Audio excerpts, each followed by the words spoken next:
this, they also have a Thorgren right now. Ooh, a Thorgren pick on Regretsu. Anyway, some teams favor the archway in the front for more offensive, the one past the tunnel. Yeah. The archway is a good place to set up a sniping position and then falling back immediately to the big girl. And that is why Kiryu is here, waiting. A close range character like Reaper or even a Junkrat would be good in the mine place. While at the same time, a Fire Mercy combo can dominate the right side of the map with the high canyons, all the way near the diners. Look at this! Ana and Lucio for critical index, and they have a diving composition. This is gonna be so exciting now. Here we go. Kiryu with the attacking Reaper here. Setting up for first person point of view. Kiryu's getting that ult charge while he can. And he goes G with the defense, critical index with the attack. The raid forms a little early. Oh, Kiryu's eliminated. Nice one, Zarya here. Oh my goodness, was in front of us. Good heals by Ana. Psycho's not to be eliminated here. Psycho Fire's gonna be eliminated here. Phew! Psycho's eliminated. Payload's being pushed. Kiryu had a good idea, but he Team CI had a good push here. On the other side, on the defense, Ramar. Pushed back here by critical index. Nice push by CI. Ramar has to go back though. Exactly. So here we have, Tracer now pushing. The nice backing by Tracer here, 86% to the ult. No, Jerzon finds the Mercy, and he goes and beats nice one! Yes, the Mercy here. Nice one! False count Lucio. I honestly thought I was stuck on the Diva, but the Lucio Nice Tracer play by Jerzon. Jerzon, fire, 3 kills, 2 supports, yes, 1 sir. both the mech and the... Exactly. So nice push by critical index. The Jerzon on fire here. The Doggy, our main interview a while ago, healing the team, being the true MVP. And if you're gonna look, Regretsu very strategic on the higher ground with the Zarya here. Oh, he's gonna get that self-destruct. He's gonna get someone. Oh my goodness, Skyfall and Mixing has been eliminated here. And I think the defense here will be able to push back critical index with the attack. Here we go, Regretsu just finishing off with the ult. Regretsu could have actually saved this Lucio if he was in a better position, but Kiryu ready with the Beyblade.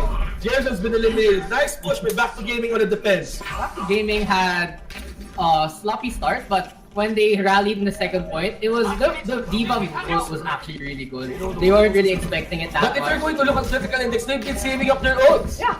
So, but Back to Gaming also has 4 ults. So Jerzon gets those ults also. Yes, sir. So they have going inside the tunnel here. Tracer's very careful with the Reaper. Lucio was dancing around the Winston and the... Oh, that was one! Sound barrier, but then again with the Beyblade here! Kiryu's still alive! Chasing here! Nice! He denies the mid... Oh, he didn't get to the net. No, didn't get. Nice defense! Nice defense with Back to Gaming.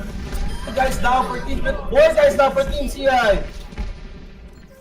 Kiryu had a good Beyblade, but I think Mixing had a sound barrier was first. For me, it was actually Psycho with the barrage that actually set up the... True.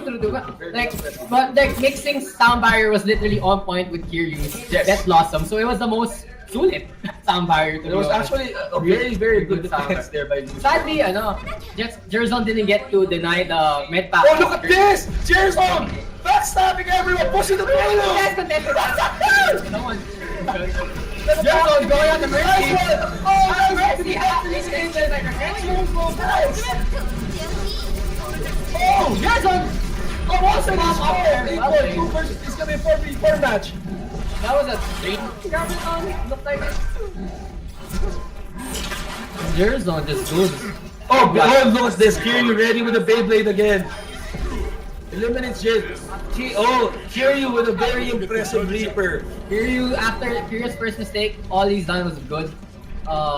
He's ready with his Death Blossom. He might want to hide so he can get a whole team actually. Mixing doesn't have his sound barrier ready. Bulgogi's probably gonna nano the Winston or Jerzon. Ito, nakatago lang si Kiryu dito. Let's see where he goes. Let's stop it. Oh, I'm monitoring Kiryu right now because of the Beyblade here. But easy, yes. Game, pick off. Here we go. He's gonna get that down. Get that down.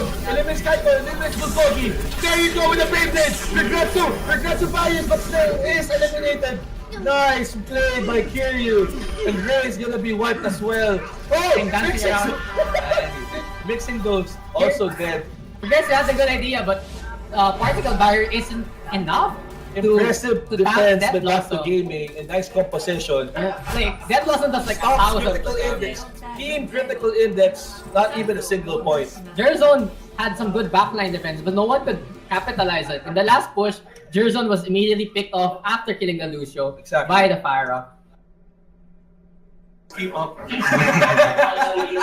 I tried. I tried sensitive and delicate. So guys, it looks like bibimbap is for dinner rather than bulgogi. Oh my god. Oh, it's not. So guys, while we're looking for the missing paper again, it looks like they're switching sides. Okay. So right now it's gonna be Team B2G with the attack now as compared to critical defense. So very impressive defense a while ago by Team B2G. Nothing really changes Good based on Reaper lineup. play, very good Reaper play by Kiryu. Kiryu had impressive. Ramar with an impressive tank as well, and Psycho especially. The Son Kishi's sound barrier though, I couldn't forget that. It was just immediately, literally you have to predict it. The sound barrier has like a one and a half second cast time. Yes. So you have to predict nice the ult coming. defensive mixing with a good ult a while ago, was able to neutralize the Beyblade by Reaper with the sound barrier, but then again it was just too much offense, coordinated offense by Team B against the defensive style of anime. Well, you can see that with their switch sides, only one thing has changed. Jerzone switches from the Tracer to the Genji. Correct. Probably a safer pick right now, gonna get those Dragon Blades, especially that the point is just there. Correct. So let's see if my team here can make Bawi.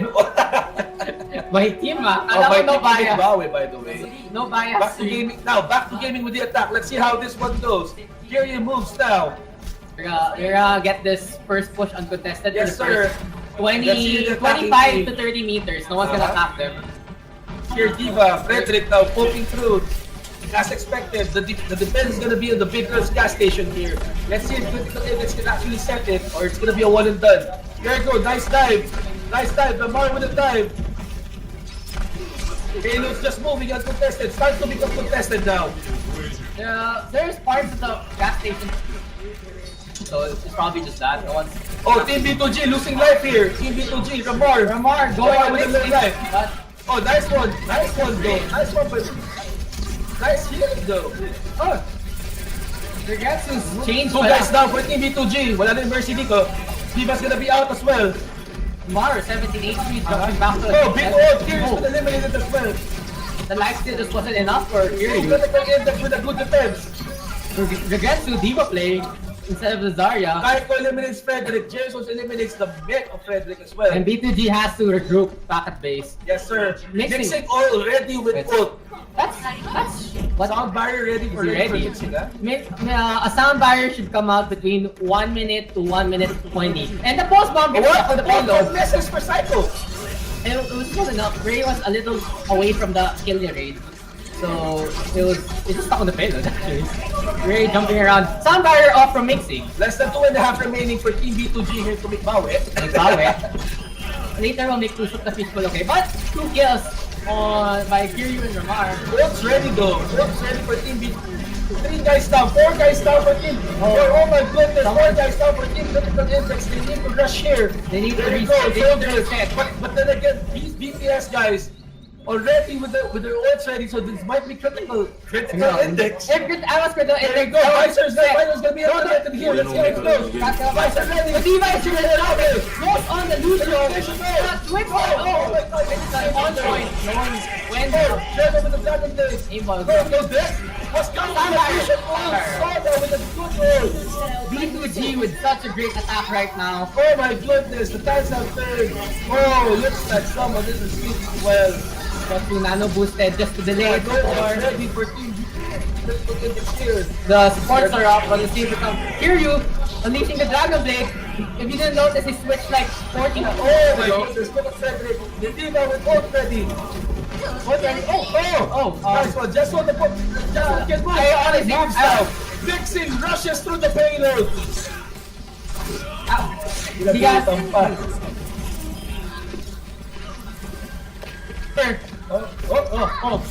and they win.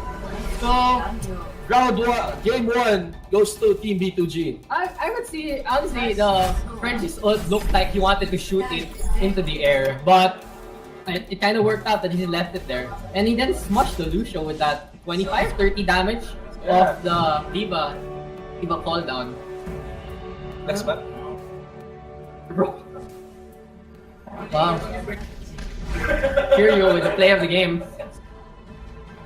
Kiryu with an impressive bid. Oh, there's the one where he then this is where he played the big play. Using the distraction set by the Parrot to eliminate everyone. This was mixing sound barrier, but he gets 3 or 4 more kills after that. And most